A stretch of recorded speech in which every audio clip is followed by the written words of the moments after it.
Fala, meus queridos! Estavam com saudades de mim? Eu tava com saudade de vocês, hein? Não sei se a recíproca é verdadeira, mas aqui estamos. E vamos dar moral pro Quesadinha, porque, ó, 4 horas da manhã no meu relógio aqui em Portugal, madruga boladona, interrompendo as minhas férias sagradas para trocar uma ideia com vocês sobre Corinthians.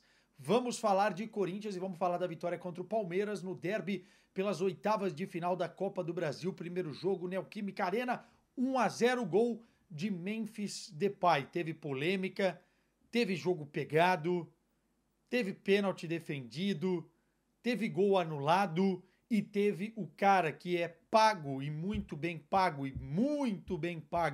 para decidir jogando. Não tão bem, não lá essas coisas, mas sendo importantíssimo e fazendo o que ele é pago para fazer.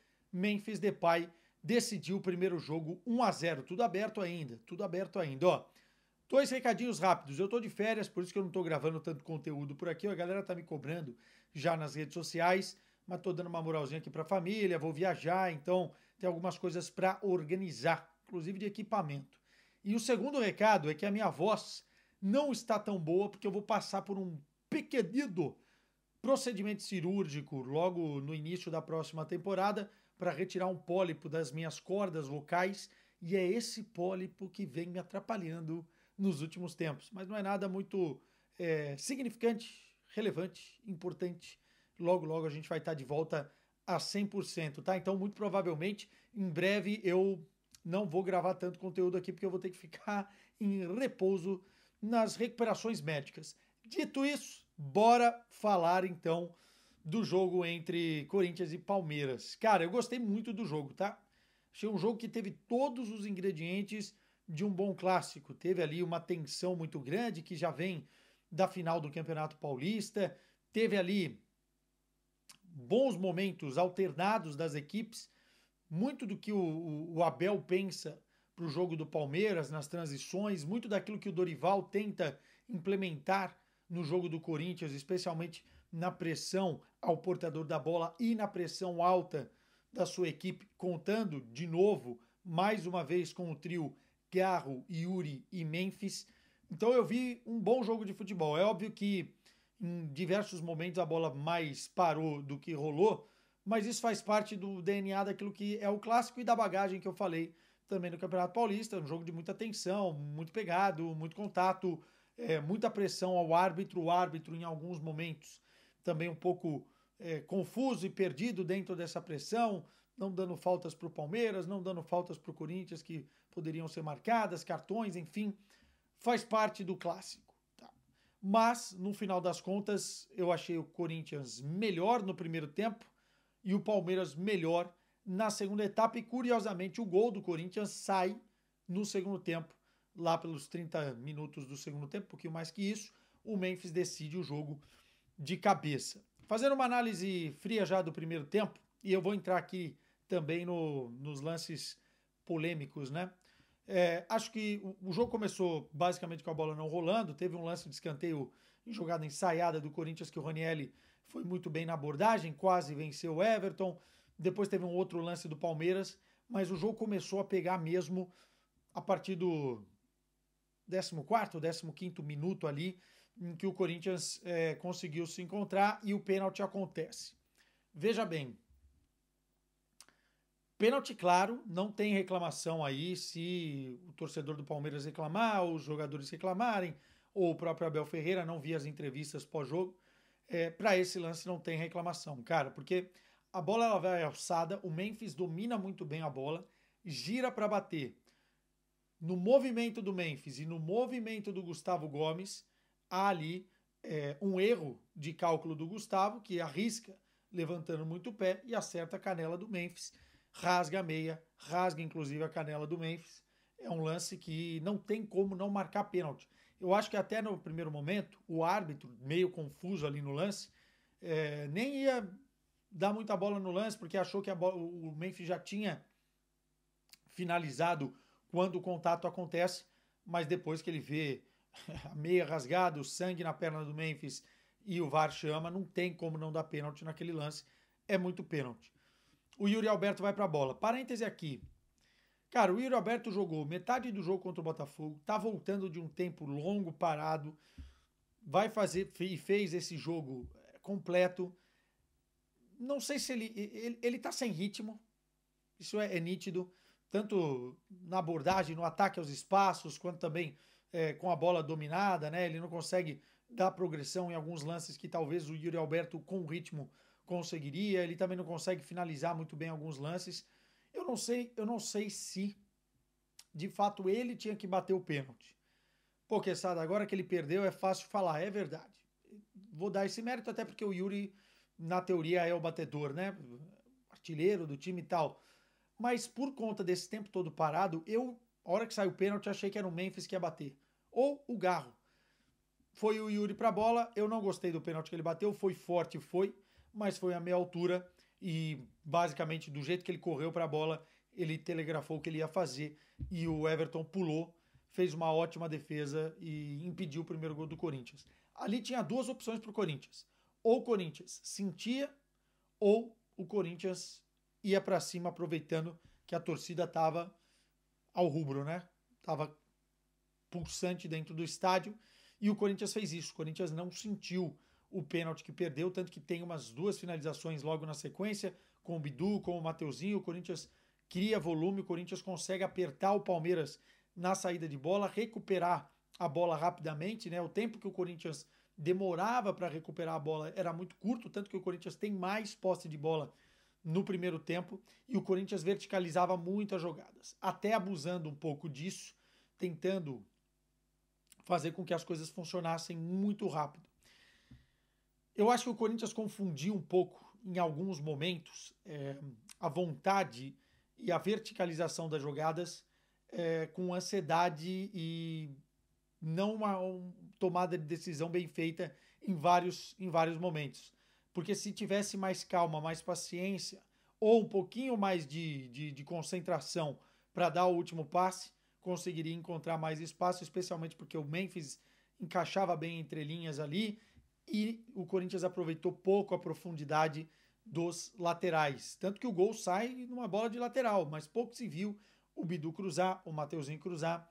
Enfim, o Corinthians aproveitou pouco isso. Mesmo assim, teve mais volume, teve mais oportunidades. No final do primeiro tempo, Palmeiras melhor. Palmeiras consegue aproveitar um momentum do jogo em que o Corinthians começa a cansar naquilo que estava fazendo muito bem. Não dá para o Corinthians fazer a pressão alta o jogo todo. Por mais organizado que o time esteja, você não tem jogadores ali com características físicas para fazer aquilo o tempo todo. O Carrilho morreu, o Memphis não estava encaixando na marcação alta, o Garro também não é um jogador especialista nisso, e Yuri sim, mas de uma certa forma o Corinthians foi perdendo o gás nisso e o Palmeiras foi encontrando na transição. O que é a transição? O Corinthians vai marcar lá em cima com 5 jogadores, fica um buraco no meio campo, outros 5 jogadores lá atrás e o Palmeiras na bola longa encontrava um homem livre no meio campo que conseguia com espaço girar, o Ranieri já não conseguia acompanhar e o Palmeiras começou a criar muitos perigos, tanto que no final do primeiro tempo tem ali a bola que o André Ramalho salva em cima da linha, tem uma outra bola que o Gustavo Henrique vai muito bem também na leitura, impede que a bola chegue no Vitor Roque, e o Corinthians acaba o primeiro tempo sofrendo mais do que deveria pelo bom primeiro tempo que fez. Partidaça do Ranieri, não posso deixar de dizer isso, vem em evolução, jogando assim é muito difícil tirar ele de primeiro volante, porque além de ser importante nessa transição defensiva para fazer a marcação alta, ajudar lá na frente, depois recompor rapidamente para roubar a bola do cara que vai no desafogo aqui da equipe adversária, ele é também muito importante para dar uma temperatura à equipe, né? Para dar competitividade no meio-campo, para conseguir apertar o time adversário. Ele é um cara elétrico dentro do jogo e é um cão de guarda. Então, ele jogando assim, evoluindo assim, muito dificilmente tem como tirar ele do time. O Martinez também faz isso, mas eu acho que o Ranieri bem faz isso melhor. E o Martinez pode ser apoiado como um jogador, um segundo homem de meio campo, né? Jogando com o Carrilho de um lado, o Martinez do outro. Também não desgosto, porque o Martinez tem essa chegada um pouco melhor. Bom, o Corinthians vai para o segundo tempo e o segundo tempo do Corinthians é muito ruim, muito fraco. Muito fraco também, perdão, muito fraco também porque o Palmeiras aborda bem o segundo tempo. O Palmeiras volta melhor, o Abel acerta alguns processos, o Palmeiras marca melhor, o Palmeiras envolve melhor o Corinthians nessa pressão alta, consegue sair com mais facilidade, muito porque também os meias baixam um pouquinho mais para fazer esse processo de transição e o Palmeiras consegue ter mais bola, consegue ter mais perigo, consegue ter mais chegada, aproveitando os espaços e o Corinthians sofre. A zaga do Corinthians, em maneira geral, foi muito bem. A zaga foi bem.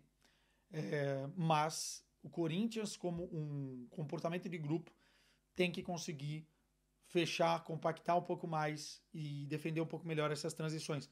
Para mim, o Palmeiras é o time que melhor se encaixa dentro do futebol brasileiro. Pode não ser o melhor time, mas consegue, o Abel faz muito bem isso, encaixar as peças consoante ao jogo que tem pela frente, e ele fez essa leitura muito bem para o segundo tempo, tanto que o Palmeiras melhora. E o Corinthians, no melhor momento do Palmeiras, consegue encontrar seu gol. Muito inteligente o Garro, bate rápido a falta às vezes isso, né?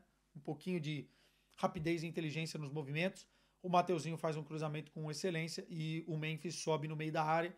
Acho que a saída do Fux é determinante também para o Palmeiras perder um pouco de qualidade, tanto na saída de bola quanto também na marcação.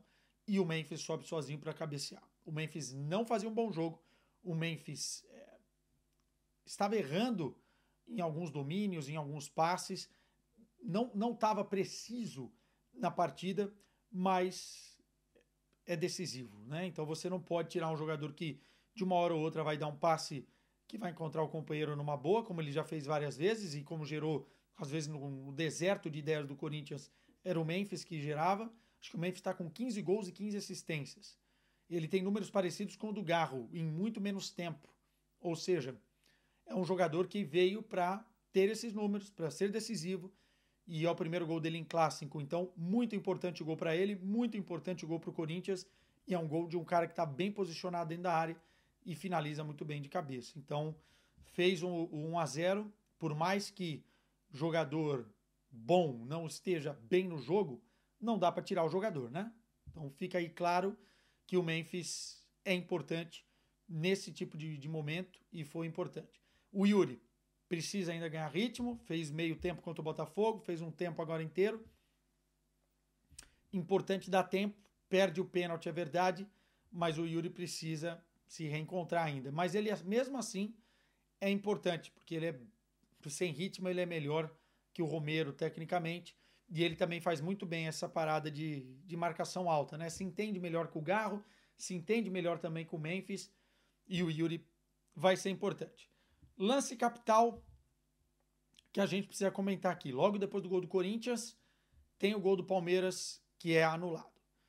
Pois bem, se fosse o contrário, aquele lance para o Corinthians, eu tenho certeza que o torcedor do Corinthians estaria na bronca, porque o lance do impedimento, eu já vi o lance, já vi a linha, revi, parei, dei o zoom ali para entender o que aconteceu. Primeiro eu achei que ele marcou o impedimento do braço, depois eu achei que ele marcou do ombro, acho que foi do ombro. Ainda não vi outras imagens de outros ângulos, vocês podem deixar nos comentários aqui se eu estiver falando alguma besteira, mas é um impedimento muito, muito ruim, muito difícil de ser marcado. O Campeonato Brasileiro precisa urgentemente, e o futebol brasileiro, né, Copa do Brasil também, do semiautomático, porque nesses lances em pormenor aqui na Europa, você consegue ter com a tecnologia a percepção exata do que está sendo marcado. Do jeito que é no Brasil, é no olhômetro, muitas vezes, porque é um lance muito curto e muito difícil de ser marcado. Então eu entendo a torcida do Palmeiras que está na bronca, um impedimento que a olho nu assim eu não marcaria, mas é para isso que tem os especialistas lá, os caras resolveram marcar, mas eu não gosto do impedimento, sinceramente. E acho que se fosse ao contrário, o torcedor do Corinthians estaria na bronca também. Deixa aqui o que vocês pensaram sobre isso. Meus caros, um beijo para vocês, desculpa pela voz, vai melhorar. Já procurei meu médico e a gente volta em breve com mais neste humilde canal.